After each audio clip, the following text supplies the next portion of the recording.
ಎಲ್ರಿಗೂ ನಮಸ್ಕಾರ. ನನ್ನ ಹೆಸರು ಎನ್.ಎಸ್. ಸತೀಶ್ ಕುಮಾರ್, ಸಹಾಯಕ ಪ್ರಾಧ್ಯಾಪಕ, ಭೂಗೋಳಶಾಸ್ತ್ರ ಅಧ್ಯಯನ ಮತ್ತು ಸಂಶೋಧನಾ ವಿಭಾಗ, ಕರ್ನಾಟಕ ರಾಜ್ಯ ಮುಕ್ತ ವಿಶ್ವವಿದ್ಯಾನಿಲಯ, Mysuru.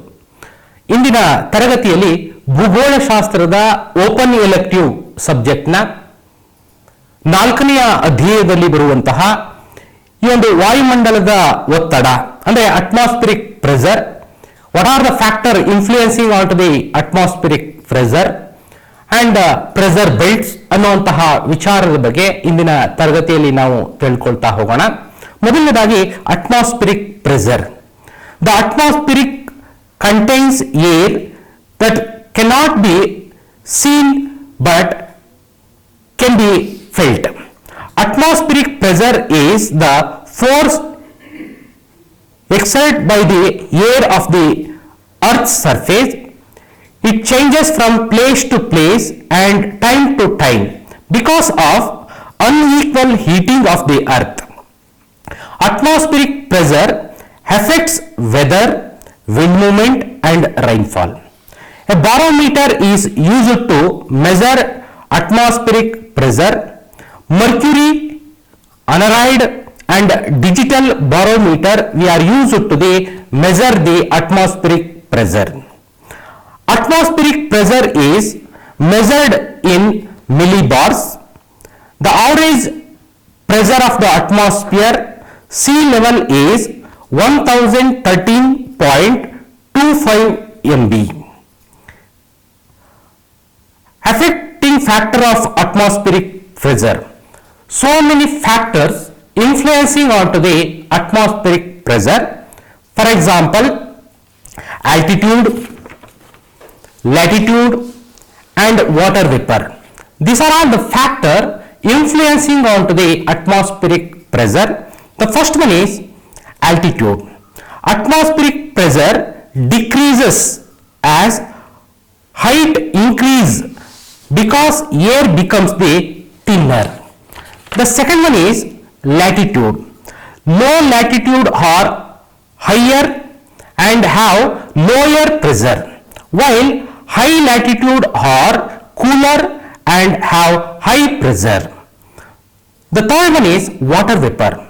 Moist air is lowest and low pressure, while dry and cool air has high pressure. These are all the three factors influencing onto the atmospheric pressure. ವಾಯುಮಂಡಲದ ಒತ್ತಡ ಅನ್ನುವಂತಹದ್ದು ಭೂಮಿಯ ಮೇಲ್ಭಾಗದಲ್ಲಿ ನಾವು ವಾಯುಮಂಡಲದ ಒತ್ತಡವನ್ನ ನೋಡೋದಕ್ಕೆ ಸಾಧ್ಯವಿಲ್ಲ. ಅದು ನಮ್ಮ ಅನುಭವಕ್ಕೆ ಬರುವಂತಹ ವಿಚಾರ ಅನ್ನುವಂತಹದ್ದು. ಭೂಮಿಯ ಮೇಲ್ಭಾಗದಲ್ಲಿರುವಂತಹ ಒಂದು ಅನಿಲ ರಾಶಿಯನ್ನ ನಾವು ಕಣ್ಣಿಂದ ನೋಡೋದಕ್ಕೆ ಸಾಧ್ಯ ಇಲ್ಲ.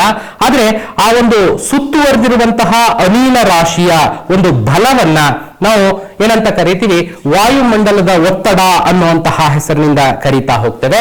ಈ ಒಂದು ವಾಯುಮಂಡಲದ ಒತ್ತಡ ಅನ್ನುವಂತಹದ್ದು ಸ್ಥಳದಿಂದ ಸ್ಥಳಕ್ಕೆ, ಪ್ರದೇಶದಿಂದ ಪ್ರದೇಶಕ್ಕೆ ವ್ಯತ್ಯಾಸವನ್ನ ಹೊಂದಿರುವಂತಹದ್ದನ್ನು ನಾವು ಕಾಣ್ತಾ ಹೋಗ್ತೇವೆ.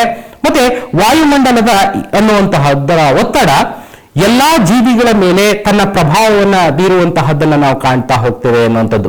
ಅದು ಪ್ರತ್ಯಕ್ಷವಾಗಿ ಅಥವಾ ಪರೋಕ್ಷವಾಗಿ ಹವಾಮಾನ ಮತ್ತೆ ವಾಯುಗುಣದ ಮೇಲೆ ಪ್ರಭಾವ ಬೀರುತ್ತೆ. ಆ ವಾಯುಗುಣ ಭೂಮಿಯ ಮೇಲ್ಭಾಗದಲ್ಲಿರುವಂತಹ ಎಲ್ಲ ಜೀವಿಗಳ ಮೇಲೆ ತನ್ನ ಪ್ರಭಾವವನ್ನು ಬೀರುವಂತಹದ್ದನ್ನ ನಾವು ಕಾಣ್ತಾ ಹೋಗ್ತೇವೆ ಅನ್ನುವಂಥದ್ದು. ಈ ಒಂದು ವಾಯುವಿನ ಒಂದು ಒತ್ತಡವನ್ನ ಅಳೆಯುವಂತಹ ಉಪಕರಣಕ್ಕೆ ನಾವು ವಾಯುಭಾರ ಮಾಪಕ ಅನ್ನುವಂತಹ ಹೆಸರಿನಿಂದ ಕರೀತಾ ಹೋಗ್ತೇವೆ.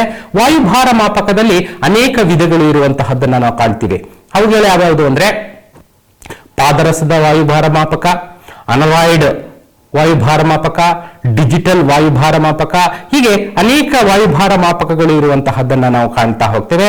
ಹೀಗೆ ವಾಯುಮಂಡಲದಲ್ಲಿರುವಂತಹ ಒಂದು ಒತ್ತಡದ ಸರಾಸರಿ ಎಷ್ಟು ಅನ್ನುವಂತಹದ್ದನ್ನು ನೋಡೋದಾದ್ರೆ 1013.25 ಮಿಲಿಬಾರ್ಗಳನ್ನ ಅಲ್ಲಿ ಇರುವಂತಹದ್ದನ್ನ ನಾವು ಕಾಣ್ತೇವೆ.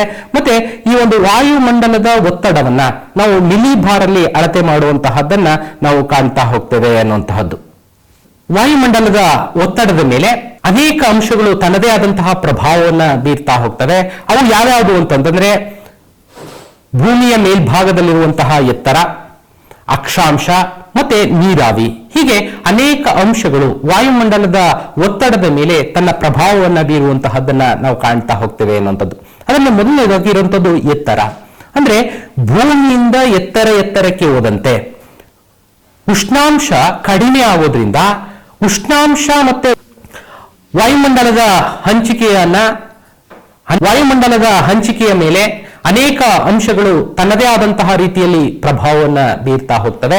ಅವುಗಳು ಯಾವ್ಯಾವುದು ಅಂತ ನೋಡೋದಾದ್ರೆ ಭೂಮಿಯ ಮೇಲ್ಭಾಗದಲ್ಲಿರುವಂತಹ ಎತ್ತರ, ಅಕ್ಷಾಂಶ ಮತ್ತೆ ನೀರಾವಿ, ಹೀಗೆ ಅನೇಕ ಅಂಶಗಳು ವಾಯುಮಂಡಲದ ಒತ್ತಡದ ಮೇಲೆ ತನ್ನ ಪ್ರಭಾವವನ್ನು ಬೀರ್ತಾ ಹೋಗ್ತವೆ. ಅದರಲ್ಲಿ ಮೊದಲನೇದಾಗಿರುವಂತಹದ್ದು ಎತ್ತರ. ಈಗಾಗಲೇ ಹೇಳಿದಾಗೆ ಭೂಮಿಯ ಮೇಲ್ಭಾಗದಲ್ಲಿ ಪ್ರತಿ 1000 ಮೀಟರ್ ಎತ್ತರಕ್ಕೆ 6.5 ಡಿಗ್ರಿಯಷ್ಟು ಉಷ್ಣಾಂಶ ಕಡಿಮೆ ಆಗುವಂತಹದ್ದನ್ನ ನಾವು ಕಾಣ್ತಾ ಹೋಗ್ತೇವೆ. ಅದೇ ರೀತಿಯಲ್ಲಿ ಎತ್ತರಕ್ಕೆ ಹೋದಂತೆ ವಾಯುಮಂಡಲದಲ್ಲಿ ಇರುವಂತಹ ಅಂಶಗಳ ಪ್ರಮಾಣ, ಅನಿಲ ರಾಶಿ ಆಗಿರ್ಬೋದು, ನೀರಾವಿ ಆಗಿರ್ಬೋದು, ಧೂಳಿನ ಪ್ರಮಾಣ ಕಡಿಮೆ ಆಗ್ತಾ ಹೋಗುತ್ತೆ. ಆದ್ದರಿಂದ ಎತ್ತರಕ್ಕೆ ಹೋದಂತೆ ಏನಾಗುತ್ತೆ, ಈ ಒತ್ತಡದ ಪ್ರಮಾಣವೂ ಕೂಡ ಕಡಿಮೆ ಆಗುವಂತಹದ್ದನ್ನು ನಾವು ಕಾಣ್ತಾ ಹೋಗ್ತೇವೆ ಅನ್ನುವಂಥದ್ದು ಮೊದಲನೇದು. ಎರಡನೆಯದು ಅಕ್ಷಾಂಶ ಅನ್ನುವಂಥದ್ದು. ಈಗಾಗಲೇ ನಮಗೆ ಗೊತ್ತಿದೆ, ಸಮಭಾಜಕ ವೃತ್ತದಲ್ಲಿ ಸೂರ್ಯನ ಕಿರಣಗಳು ನೇರವಾಗಿ ಬೀಳೋದ್ರಿಂದ ಅಲ್ಲಿ ಉಷ್ಣಾಂಶ ಅಧಿಕವಾಗಿರುತ್ತೆ. ಆದ್ದರಿಂದ ಅಲ್ಲಿ ಒತ್ತಡ ಕಡಿಮೆ ಇರುವಂತಹದ್ದನ್ನು ನಾವು ಕಾಣ್ತಾ ಹೋಗ್ತೇವೆ. ಅದರಿಂದ ಧ್ರುವಕ್ಕೆ ಹೋದಂತೆ ಉಷ್ಣಾಂಶದ ಪ್ರಮಾಣ ಅಲ್ಲಿ ಹೆಚ್ಚಾಗೋದ್ರಿಂದ ಧ್ರುವಕ್ಕೆ ಹೋದಂತೆ ಉಷ್ಣಾಂಶದ ಪ್ರಮಾಣ ಕಡಿಮೆ ಆಗೋದ್ರಿಂದ ಒತ್ತಡದ ಪ್ರಮಾಣ ಅಲ್ಲಿ ಹೆಚ್ಚಾಗಿರುವಂತಹದ್ದನ್ನ ನಾವು ಕಾಣ್ತಾ ಹೋಗ್ತೇವೆ ಅನ್ನೋಂಥದ್ದು. ಅಂದ್ರೆ ಅಕ್ಷಾಂಶವೂ ಸಹ ವಾಯುಮಂಡಲದ ಒತ್ತಡದ ಮೇಲೆ ತನ್ನ ಪ್ರಭಾವವನ್ನ ಬೀರುವಂತಹದ್ದನ್ನ ಇಲ್ಲಿ ಕಾಣ್ತಾ ಹೋಗ್ತೇವೆ ಅನ್ನುವಂಥದ್ದು. ಮತ್ತೊಂದು ನೀರಾವಿ. ಯಾವ ವಾಯುಮಂಡಲದಲ್ಲಿ ನೀರಾವಿಯ ಪ್ರಮಾಣ ಹೆಚ್ಚಾಗಿರುತ್ತೋ ಅಲ್ಲಿ ಒತ್ತಡ ಕಡಿಮೆ ಇರುತ್ತೆ. ಎಲ್ಲಿ ನೀರಾವಿಯ ಪ್ರಮಾಣ ಕಡಿಮೆ ಇರುತ್ತೋ ಆ ಪ್ರದೇಶದಲ್ಲಿ ಈ ಒಂದು ವಾಯುವಿನ ಒತ್ತಡ ಹೆಚ್ಚಾಗಿರುವಂತಹದ್ದನ್ನು ನಾವು ಕಾಣ್ತಾ ಹೋಗ್ತೇವೆ ಅನ್ನುವಂಥದ್ದು. ಹೀಗೆ ವಾಯುಮಂಡಲದ ಒತ್ತಡದ ಮೇಲೆ ಈ ಅಂಶಗಳು ತನ್ನ ಪ್ರಭಾವವನ್ನು ಬೀರುವಂತಹದ್ದನ್ನ ನಾವು ಕಾಣ್ತೇವೆ. Major pressure belts. There are 7 pressure belts on the earth. One is equatorial low pressure belt, 2 subtropical high pressure belt, 2 subtropical low pressure belt, 2 polar high pressure belt. Major pressure belts we are dividing into 7 pressure belts on the earth. First one is equatorial low pressure belt. This belt is extending 0 degree to 5 degree north and south latitude. These regions receives direct sun rays throughout the year. Air becomes hot, rises upwards and creates low pressure. Wind are weak here, so it is called doldrums. It is receives high rainfall. The second one is subtropical high pressure belt. Subtropical high pressure belt is extending from 25 degree north and south to 35 degree north and south latitude. The warm air from equator cools and sinks here, creates high pressure. This belt is also called horse latitude. The third one is subpolar low pressure belts.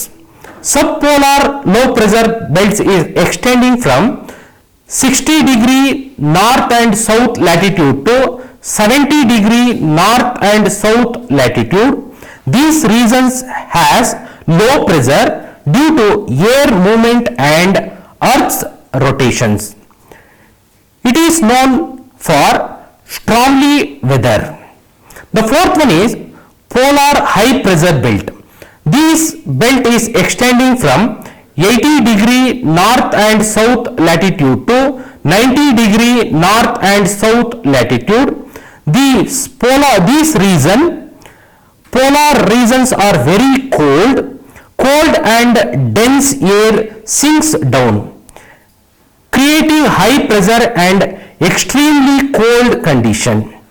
Isobars. The lines drawn on the map or globe joining place having equal atmospheric pressure are called isobar. ವಾಯುಮಂಡಲದಲ್ಲಿ ಕಂಡುಬರುವಂತಹ ಒತ್ತಡ ಪಟ್ಟಿಗಳನ್ನ ನಾವು ಪ್ರಮುಖವಾಗಿ 7 ಭಾಗಗಳಾಗಿ ವಿಂಗಡಿಸಿರುವಂತಹದ್ದನ್ನ ಕಾಣ್ತಾ ಹೋಗ್ತೇವೆ. ಅವುಗಳು ಯಾವ್ಯಾವುದು ಅಂತ ನೋಡೋದಾದ್ರೆ, ಉಷ್ಣವಲಯ ಪ್ರಪಂಚದ ಒತ್ತಡ ಪಟ್ಟಿಗಳನ್ನ ನಾವು ಪ್ರಮುಖವಾಗಿ 7 ಭಾಗಗಳಾಗಿ ವಿಂಗಡಿಸ್ತಾ ಹೋಗ್ತೇವೆ. ಅದರಲ್ಲಿ ಸಮಭಾಜಕ ವೃತ್ತದ ಕಡಿಮೆ ಒತ್ತಡ ಪಟ್ಟಿ ಎನ್ನುವಂತಹದ್ದು ಒಂದು, ಮತ್ತೆ ಎರಡನೇದು ಉಪ ಉಷ್ಣವಲಯದ ಅಧಿಕ ಒತ್ತಡ ಪಟ್ಟಿ ಎನ್ನುವಂತಹದ್ದು ಉತ್ತರದಲ್ಲಿ ಒಂದು ಮತ್ತೆ ದಕ್ಷಿಣದಲ್ಲಿ ಒಂದು ಬರುತ್ತೆ. ಅದೇ ರೀತಿಯಲ್ಲಿ ಮೂರನೇದಾಗಿರುವಂತದ್ದು ಉಪಧ್ರುವೀಯ ಕಡಿಮೆ ಒತ್ತಡ ಪಟ್ಟಿ ಎನ್ನುವಂತಹದ್ದು ಉತ್ತರ ಮತ್ತೆ ದಕ್ಷಿಣದಲ್ಲಿ ಬರುವಂತಹದ್ದು, ಮತ್ತೆ ಧ್ರುವೀಯ ಅಧಿಕ ಒತ್ತಡ ಪಟ್ಟಿ ಎನ್ನುವಂತಹದ್ದು ಧ್ರುವ ಪ್ರದೇಶ ಮತ್ತೆ ಎರಡೂ ಧ್ರುವಗಳಲ್ಲಿ ಕಂಡುಬರುವಂತಹದ್ದು. ಹೀಗೆ ಈ ಒಂದು ಪ್ರಪಂಚದ ಒತ್ತಡ ಪಟ್ಟಿಗಳನ್ನ ನಾವು 7 ಭಾಗಗಳಾಗಿ ವಿಂಗಡಿಸಿರುವಂತಹದ್ದನ್ನ ನಾವು ಕಾಣ್ತಾ ಹೋಗ್ತೇವೆ ಎನ್ನುವಂಥದ್ದು. ಅದರಲ್ಲಿ ಮೊದಲನೇದಾಗಿರುವಂತದ್ದು ಸಮಭಾಜಕ ವೃತ್ತದ ಕಡಿಮೆ ಒತ್ತಡ ಪಟ್ಟಿ. ಈ ಸಮಭಾಜಕ ವೃತ್ತದ ಒಂದು ಕಡಿಮೆ ಒತ್ತಡ ಪಟ್ಟಿ ಎನ್ನುವಂತಹದ್ದು 0 ಡಿಗ್ರಿಯಿಂದ 5 ಡಿಗ್ರಿ ಉತ್ತರ ಮತ್ತೆ ದಕ್ಷಿಣದಲ್ಲಿ ಕಂಡುಬರುವಂತಹದ್ದನ್ನ ನಾವು ಕಾಣ್ತಾ ಹೋಗ್ತೇವೆ. ಯಾಕೆ ಇಲ್ಲಿ ಕಡಿಮೆ ಒತ್ತಡ ಇರುತ್ತೆ ಅಂತಂದ್ರೆ, ವರ್ಷದ ಎಲ್ಲಾ ಕಾಲದಲ್ಲೂ ಕೂಡ ಸೂರ್ಯನ ನೇರ ಕಿರಣಗಳು ಈ ಭಾಗದಲ್ಲಿ ಬೀಳೋದ್ರಿಂದ ಉಷ್ಣಾಂಶ ಹೆಚ್ಚಾಗಿರುತ್ತೆ. ಆ ಒಂದು ಕಾರಣದಿಂದಾಗಿ ಈ ಒಂದು ಪ್ರದೇಶದಲ್ಲಿ ಒತ್ತಡ ಕಡಿಮೆ ಇರುವಂತಹದ್ದನ್ನ ನಾವು ಕಾಣ್ತಾ ಹೋಗ್ತೇವೆ ಅನ್ನುವಂಥದ್ದು. ಆ ಒಂದು ಕಾರಣದಿಂದಾಗಿ ಇದನ್ನ ಡೋಲ್ ಡ್ರಮ್ ಅನ್ನುವಂತಹ ಹೆಸರಿನಿಂದ ಕರೀತಾ ಹೋಗ್ತೇವೆ, ಅಥವಾ ಅದನ್ನ ಕನ್ನಡದಲ್ಲಿ ಶಾಂತ ಕಟಿಬಂಧ ಅನ್ನುವಂತಹ ಹೆಸರಿನಿಂದ 0ಯಿಂದ 5 ಡಿಗ್ರಿಯಲ್ಲಿ ಕಂಡುಬರುವಂತಹ ಭಾಗವನ್ನ ಶಾಂತ ಕಟಿಬಂಧ ಅನ್ನುವಂತಹ ಹೆಸರಿನಿಂದ ಕರೀತಾ ಹೋಗ್ತೇವೆ ಅನ್ನುವಂತಹದ್ದು. ಈ ಒಂದು ಭಾಗದಲ್ಲಿ ವಾಣಿಜ್ಯ ಮಾರುತಗಳು ಸೇರಿರುವಂತಹದ್ದನ್ನ ಕಾಣ್ತೇವೆ, ಮತ್ತೆ ಪರಿಸರಣ ಮಳೆ ಈ ಒಂದು ಭಾಗದಲ್ಲಿ ಅತಿ ಹೆಚ್ಚು ಆಗುವಂತಹದ್ದನ್ನ ನಾವು ಕಾಣ್ತೇವೆ ಎನ್ನುವಂತಹದ್ದು. ಮತ್ತೆ ಎರಡನೇದಾಗಿರುವಂತದ್ದು ಉಪ ಉಷ್ಣವಲಯದ ಹೆಚ್ಚು ಒತ್ತಡ ಪಟ್ಟಿ ಎನ್ನುವಂಥದ್ದು. ಅಂದ್ರೆ ಉಪ ಉಷ್ಣವಲಯ ಅನ್ನುವಂತಹದ್ದು ಈ ಒಂದು 25 ಡಿಗ್ರಿ ಉತ್ತರ ಮತ್ತೆ 20ದಿಂದ 35 ಡಿಗ್ರಿ ಉತ್ತರದಲ್ಲಿ ಉತ್ತರ ಮತ್ತೆ ದಕ್ಷಿಣ ಅಕ್ಷಾಂಶದಲ್ಲಿ ಈ ಒಂದು ಭಾಗಗಳು ಕಂಡು ಬರ್ತಾ ಹೋಗ್ತವೆ. ಈ ಒಂದು ಭಾಗದಲ್ಲಿ ಉಷ್ಣಾಂಶ ಸಮಭಾಜಕ ವೃತ್ತಕ್ಕೆ ಹೋಲಿಸಿದರೆ ಕಡಿಮೆ ಇರೋದ್ರಿಂದ ಒತ್ತಡ ಹೆಚ್ಚಾಗಿರುವಂತಹದ್ದನ್ನ ಈ ಭಾಗದಲ್ಲಿ ನಾವು ಕಾಣ್ತಾ ಹೋಗ್ತೇವೆ. ಮತ್ತೆ ಈ ಒಂದು ಭಾಗವನ್ನ ನಾವು ಒಂದು ಅಶ್ವ ಅಕ್ಷಾಂಶಗಳು ಅನ್ನುವಂತಹ ಹೆಸರಿನಿಂದ ಕರೀತೇವೆ. ಇದನ್ನ ನಾವು 2 ಭಾಗಗಳಾಗಿ ಉತ್ತರ ದಲ್ಲಿ ಕಂಡುಬರುವಂತಹ ಉಪ ಉಷ್ಣವಲಯದ ಅಧಿಕ ಪಟ್ಟಿ ಮತ್ತೆ ದಕ್ಷಿಣದ ಒಂದು ಉಪ ಉಷ್ಣವಲಯದ ಅಧಿಕ ಪಟ್ಟಿ ಎಂಬುದಾಗಿ ಕರೀತಾ ಹೋಗ್ತೇವೆ ಅನ್ನುವಂಥದ್ದು. ಮೂರನೇದಾಗಿರುವಂಥದ್ದು ಉಪಧ್ರುವೀಯ ಕಡಿಮೆ ಒತ್ತಡ ಪಟ್ಟಿ ಎನ್ನುವಂಥದ್ದು. ಉಪಧ್ರುವೀಯ ಕಡಿಮೆ ಒತ್ತಡ ಪಟ್ಟಿ ಎನ್ನುವಂತಹದ್ದು ಈ ಒಂದು ಉಪ ಉಷ್ಣ ವಲಯಕ್ಕೆ ಹೋಲಿಸಿದರೆ ಉಷ್ಣಾಂಶ ಅಲ್ಲಿ ಕಡಿಮೆ ಇರುತ್ತೆ, ಆದ್ರೆ ಧ್ರುವಕ್ಕೆ ಹೋಲಿಸಿದ್ರೆ ಉಷ್ಣಾಂಶ ಅಲ್ಲಿ ಹೆಚ್ಚಾಗಿರೋದ್ರಿಂದ ಧ್ರುವೀಯ ಕಡಿಮೆ ಒತ್ತಡ ಪಟ್ಟಿ ಎನ್ನುವಂತಹ ಹೆಸರಿನಿಂದ ಕರೀತಾ ಹೋಗ್ತೇವೆ. ಇದು 60 ಡಿಗ್ರಿಯಿಂದ 70 ಡಿಗ್ರಿ ಅಕ್ಷಾಂಶದಲ್ಲಿ ಉತ್ತರ ಮತ್ತೆ ದಕ್ಷಿಣದಲ್ಲಿ ಕಂಡುಬರುವಂತಹದ್ದನ್ನ ನಾವು ಕಾಣ್ತಾ ಹೋಗ್ತೇವೆ. ಇದನ್ನು ಸಹ ನಾವು 2 ಭಾಗಗಳಾಗಿ ವಿಂಗಡಿಸ್ತೇವೆ. ದಕ್ಷಿಣ ಉಪಧ್ರುವೀಯ ಕಡಿಮೆ ಒತ್ತಡ ಪಟ್ಟಿ, ಉತ್ತರ ಧ್ರುವೀಯ ಕಡಿಮೆ ಒತ್ತಡ ಪಟ್ಟಿ ಎಂಬುದಾಗಿ ಕರೆಯುವಂತಹದ್ದನ್ನ ನಾವು ಕಾಣ್ತಾ ಹೋಗ್ತೇವೆ ಅನ್ನುವಂಥದ್ದು. ಕೊನೆಯದಾಗಿರುವಂತಹದ್ದು ಧ್ರುವೀಯ ಅಧಿಕ ಒತ್ತಡ ಪಟ್ಟಿ. ಈ ಒಂದು ಧ್ರುವೀಯ ಅಧಿಕ ಒತ್ತಡ ಪಟ್ಟಿ ಎನ್ನುವಂತಹದ್ದು 2 ಧ್ರುವಗಳಲ್ಲಿ ಕಂಡುಬರುವಂತಹದ್ದನ್ನ ಕಾಣ್ತಾ ಹೋಗ್ತೇವೆ. ಇಲ್ಲಿ ಸೂರ್ಯನ ಕಿರಣಗಳು ನೇರವಾಗಿ ಬೀಳದೇ ಇರೋದ್ರಿಂದ ಉಷ್ಣಾಂಶ ತುಂಬಾ ಕಡಿಮೆ ಇರೋದ್ರಿಂದ ಈ ಒಂದು ಭಾಗದಲ್ಲಿ ಒತ್ತಡ ಅಧಿಕವಾಗಿರುವಂತಹದ್ದನ್ನು ನಾವು ಕಾಣ್ತೇವೆ. ಇದು 80 ಡಿಗ್ರಿಯಿಂದ 90 ಡಿಗ್ರಿಯಲ್ಲಿ ಉತ್ತರ ಅಕ್ಷಾಂಶ ಮತ್ತೆ ದಕ್ಷಿಣ ಅಕ್ಷಾಂಶದಲ್ಲಿ ಈ ಒಂದು ಭಾಗ ಕಂಡು ಬರುತ್ತೆ. ಇದನ್ನು ಕೂಡ ನಾವು 2 ಭಾಗಗಳಾಗಿ ವಿಂಗಡಿಸ್ತೇವೆ. ದಕ್ಷಿಣ ಧ್ರುವೀಯ ಅಧಿಕ ಒತ್ತಡ ಪಟ್ಟಿ, ಉತ್ತರ ಧ್ರುವೀಯ ಅಧಿಕ ಒತ್ತಡ ಪಟ್ಟಿ ಎಂಬುದಾಗಿ ಕರೆಯುವಂತಹದ್ದನ್ನು ನಾವು ಕಾಣ್ತಾ ಹೋಗ್ತೇವೆ ಎನ್ನುವಂತಹದ್ದು.